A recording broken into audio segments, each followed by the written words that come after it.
Hello students, welcome back to my channel economics Nidhi. Free trade versus protection के अंदर आज मैं सेकेंड पार्ट का वीडियो आपके सामने प्रेजेंट कर रही हूँ। इस वीडियो में हम arguments for free trade, against free trade दोनों ही शेयर करेंगे। इसी के साथ हम arguments for protection and arguments against protection, ये दो चारों पॉइंट हम इसके अंदर डिस्कशन करने जा रहे हैं। तो चलिए स्टार्ट करते हैं आज का वीडियो। देखिए, आर्ग्यूमेंट्स फॉर फ्री ट्रेड के अंदर सबसे पहला पॉइंट है स्पेशलाइजेशन का।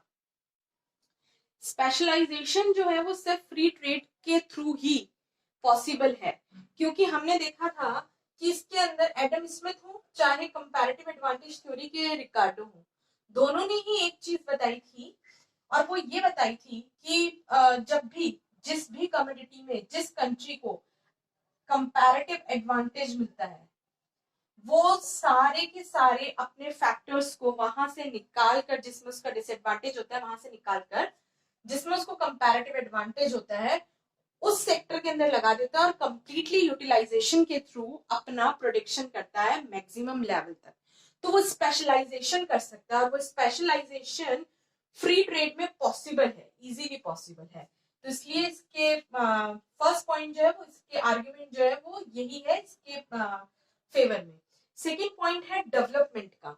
देखिए, डेवलपमेंट जो है वो फ्री ट्रेड के थ्रू इजीली हो जाता है। अब ये कैसे होता है वो सुनिए कि जो फ्री ट्रेड होता है तो उससे हमने सबसे पहले देखा स्पेशलाइजेशन हो रहा है, तो उसका मतलब वो मैक्सिमम प्रोडक्शन करेगा, जितना वो कर सकता है तो वो मैक्सिमम आउटपुट कर रहा है।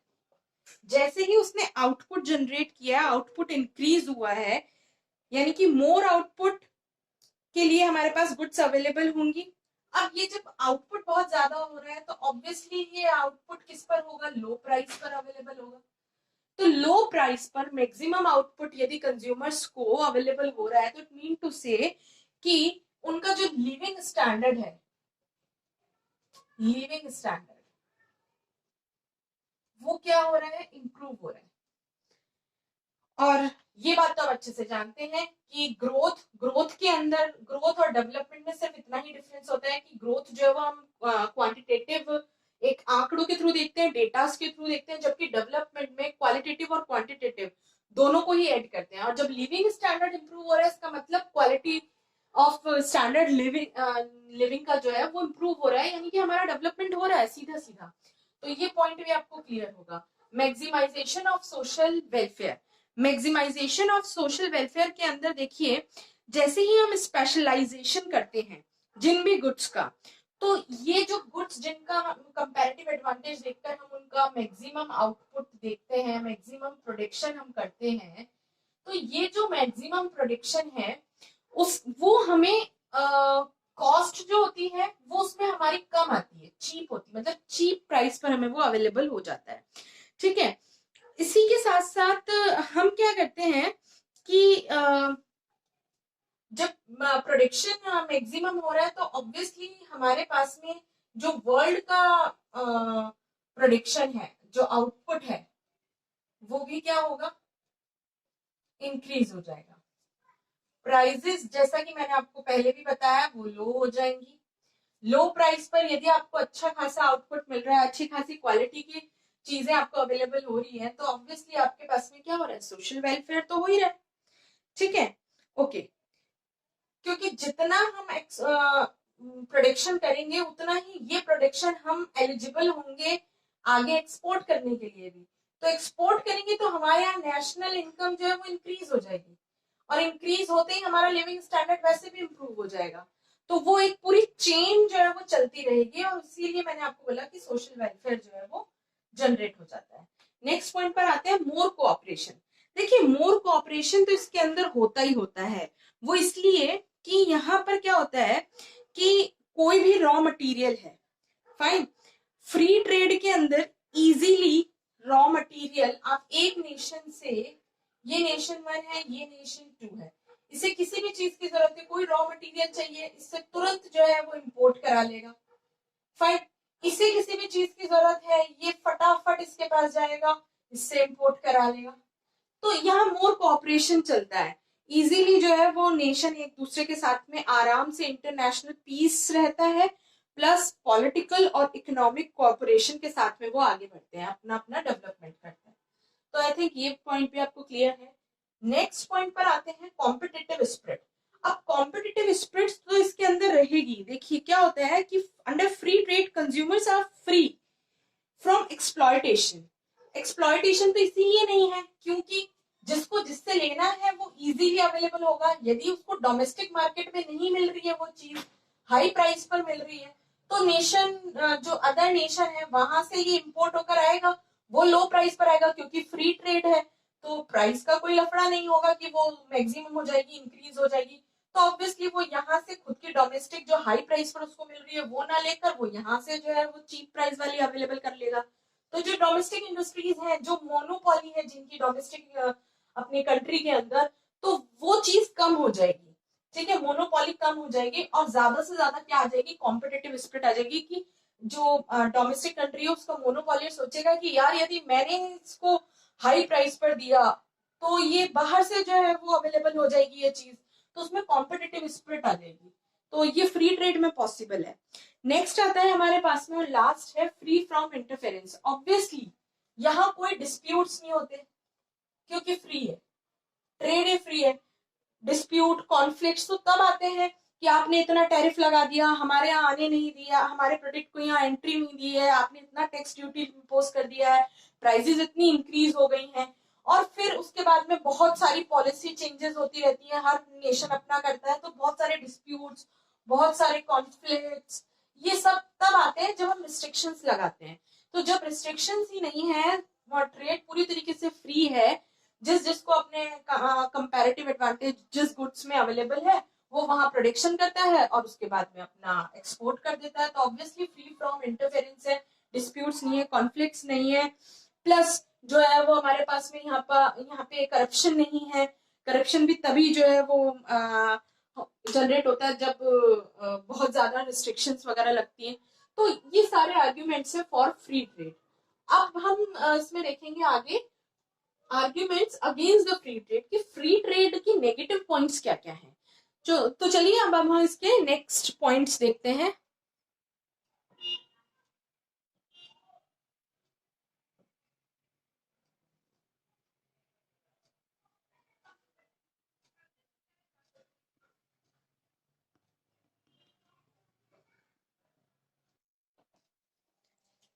तो ये वो पॉइंट्स हैं जो अगेंस्ट हैं फ्री ट्रेड के, ये कुछ आर्ग्यूमेंट्स हैं। देखते हैं फर्स्ट हमारा आर्ग्यूमेंट क्या है इसके अगेंस्ट में, वो है लेजिस फेयर पॉलिसी। देखिए मैंने आपको जब फ्री ट्रेड स्टार्टिंग में कराया था तो मैंने बताया था कि फ्री ट्रेड जो है वो बेसिकली लेजिस फेयर पॉलिसी को फॉलो करते हैं, यानी नो इंटरफेरेंस ऑफ गवर्नमेंट या little bit interference of government, लेकिन रियल वर्ल्ड में ऐसा कुछ होता नहीं है, तो ये अगेंस्ट है और ऐसा हो भी नहीं सकता। परफेक्ट कंपटीशन को ये बोलता है, इसमें फ्री ट्रेड बताता है कि परफेक्ट कंपटीशन मार्केट के अंदर अवेलेबल होता है, लेकिन रियल वर्ल्ड की सिचुएशन ये भी नहीं है, परफेक्ट कंपटीशन होता ही नहीं है।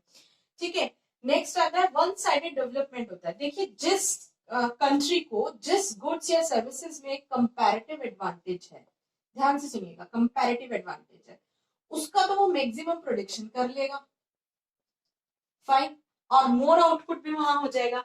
लेकिन जिन कमोडिटीज में उसका कंपैरेटिव एडवांटेज नहीं है, उन सेक्टर्स का डेवलपमेंट कैसे होगा। ठीक है, तो फ्री ट्रेड से सिर्फ एक ही साइड का डेवलपमेंट पॉसिबल है हर एक कंट्री के लिए, तो ये भी अगेंस्ट में हो गया पॉइंट। नेक्स्ट पॉइंट पर आते हैं harmful for domestic industries.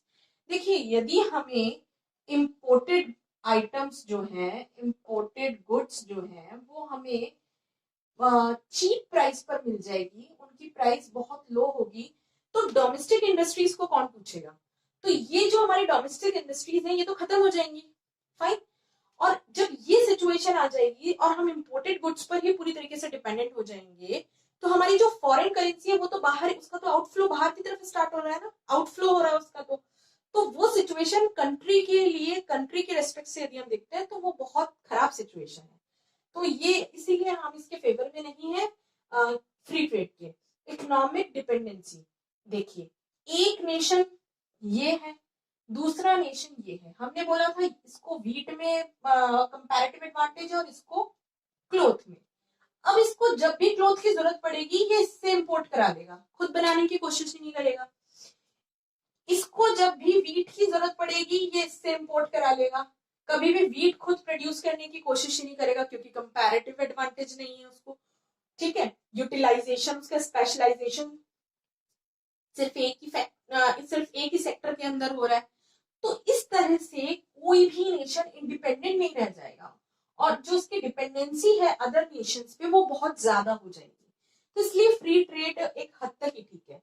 Penetration of the harmful foreign goods, यदि इजीली फ्री ट्रेड कर दिया बिना किसी रिस्ट्रिक्शन के, तो ड्रग्स वगैरह की सप्लाई या फिर जो हार्मफुल प्रोडक्ट्स हैं उनका इंपोर्ट इजीली हो सकता है फॉरेन कंट्रीज से। तो इसलिए भी फ्री ट्रेड नहीं होना चाहिए, उन पे थोड़ी रिस्ट्रिक्शंस होनी चाहिए, बाउंडेशंस होनी चाहिए, टैक्स लगने चाहिए, ताकि थोड़ी रिस्ट्रिक्शंस रहती हैं तो उनको इजीली कंज्यूम और इजीली जो है वो एंट्री किसी भी कंट्री में नहीं मिलती है। तो ये थे students arguments for free trade और arguments against the free trade. ये दो टॉपिक हमने आज अभी कवर किए हैं।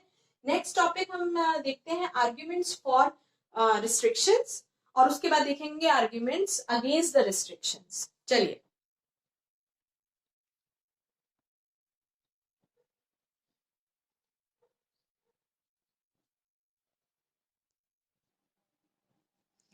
तो ये है आर्ग्यूमेंट्स फॉर ट्रेड रिस्ट्रिक्शन। देखिए रिस्ट्रिक्शंस क्या होती है, सबसे पहले तो हमें समझने की जरूरत है कि रिस्ट्रिक्शंस क्यों हम लगाते हैं।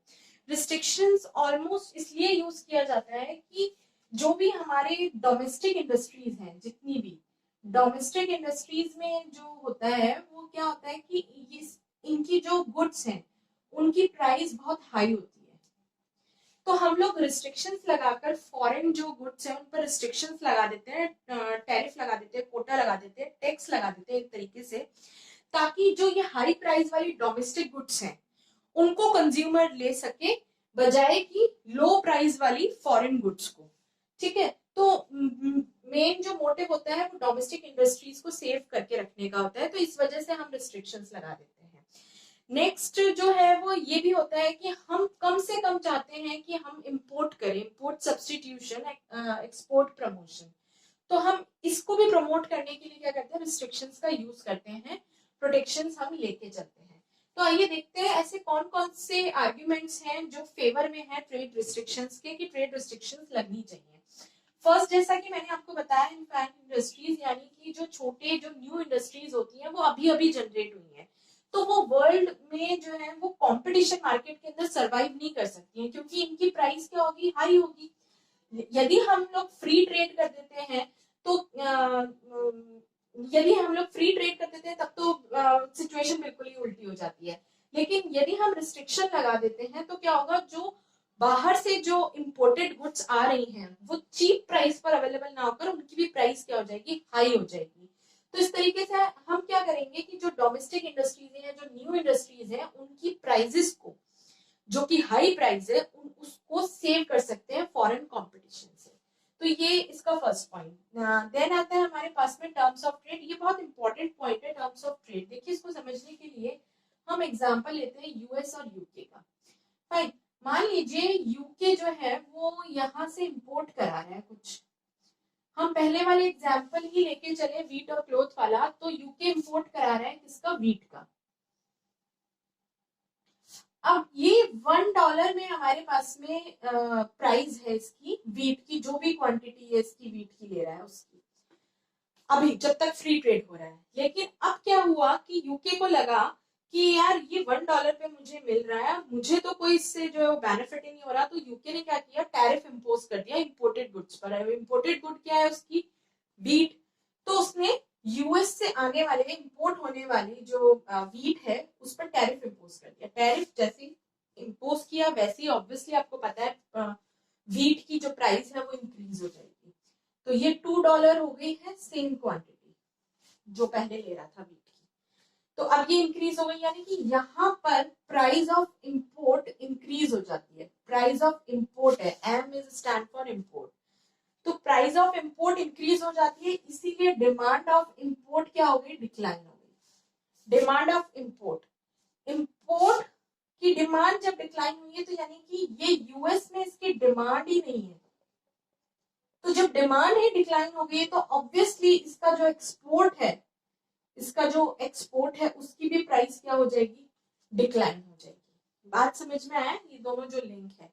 तो हम टर्म्स ऑफ ट्रेड को बोलते हैं px upon PM, price of export upon price of import. तो ये कम होता है, ये भी हमारे, ये कम होता है, ये रिड्यूस होता है, और ये हमारे पास में इंक्रीज हो जाता है।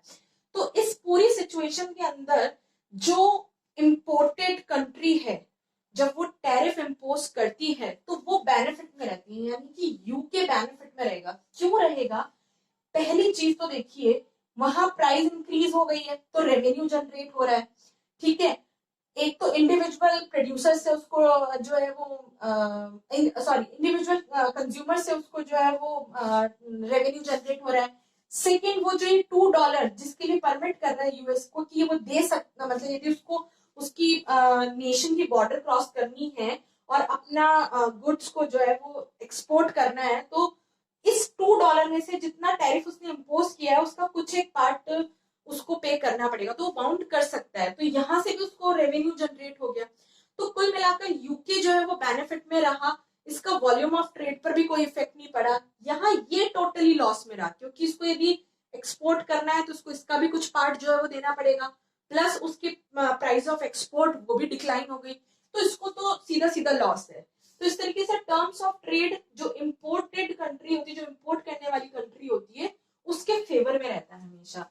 तो इसलिए ये ट्रेड रिस्ट्रिक्शन, ये हमने इसको आर्ग्यूमेंट में लिया है, फेवर में लिया है। एंटी डंपिंग, देखिए एंटी डंपिंग क्या होता है? एंटी डंपिंग में डंपिंग आपको पता है कि सेम प्रोडक्ट होता है, सेम प्रोडक्ट यदि आपके पास में आपको अपनी होम कंट्री के अंदर आप हाई प्राइस पर दे रहे हो, मान लीजिए एक एक्स कमोडिटी है, वो आप डोमेस्टिक में तो क्या कर रहे हो, हाई प्राइस पर दे रहे हो, और फॉरेन कंट्री के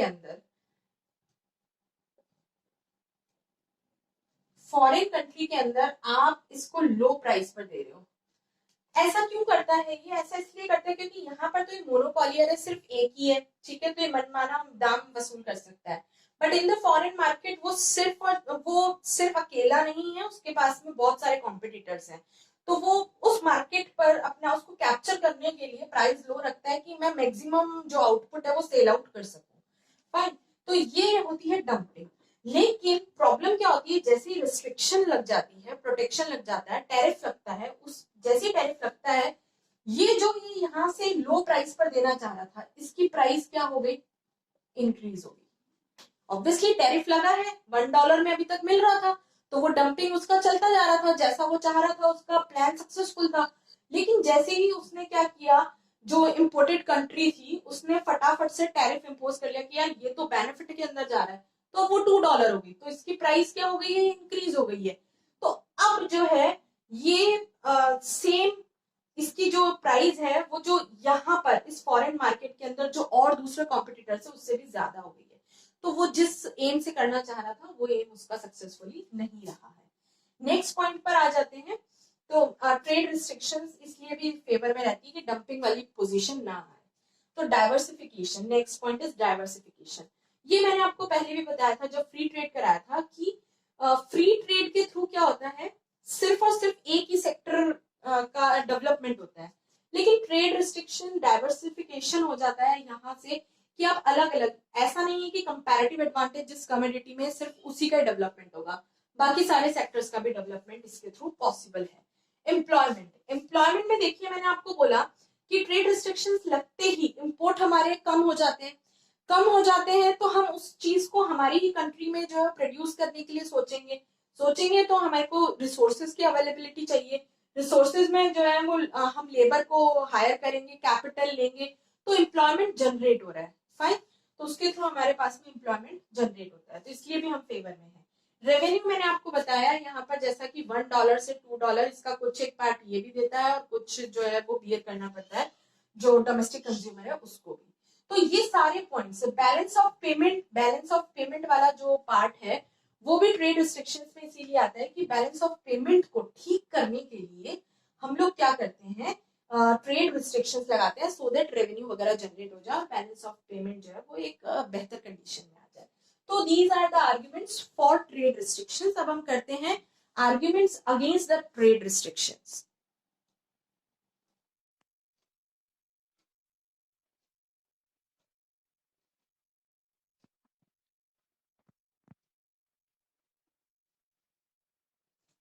तो ये आर्ग्यूमेंट्स अगेंस्ट रिस्ट्रिक्शंस कुछ इस तरह से हैं कि प्रोटेक्शंस में लीड टू ट्रेड वॉर्स।